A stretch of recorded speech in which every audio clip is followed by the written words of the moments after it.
riguarda l'assemblea, lei si vada a leggere c'è scritto su quella relazione di Consob. Questa era una macchina che convinceva tutti, associazioni, quindi quelli che andavano dentro, quei pochi che andavano a votare, erano la maggior parte dipendenti e quindi erano tutti quanti convinti che questa era la banca più sicura del mondo. Detto questo, le imprese, volevo fare un numero, allora le imprese che sono state coinvolte in questa vicenda sono circa 27.000, quindi sono soci che sono già a picco.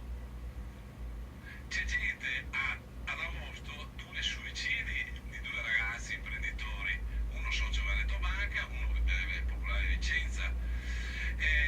Quelli che sono bravi, che hanno avuto contatto con le associazioni, che riescono a tirare avanti, sono indebitati, li porteranno via la casa perché ci sono 300.000 ipoteche in Veneto, 200.000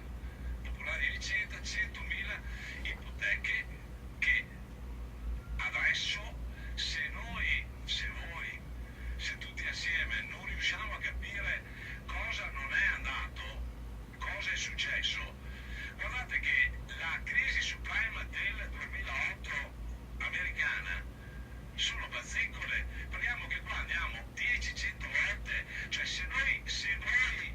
quindi no, la prossima legislazione, no signori, dovete farlo adesso,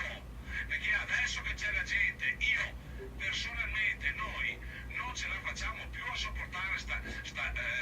tragedia. C'è il numero verde del servizio inoltre che parla con persone che si ammazzeranno e non è detto è detto da dei professionisti, psicologi, quindi qua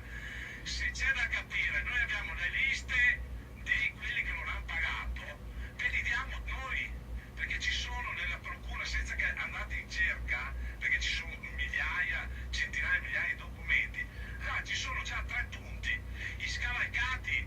ci sono personaggi che hanno scavalcato migliaia di persone, ai quali noi come associazione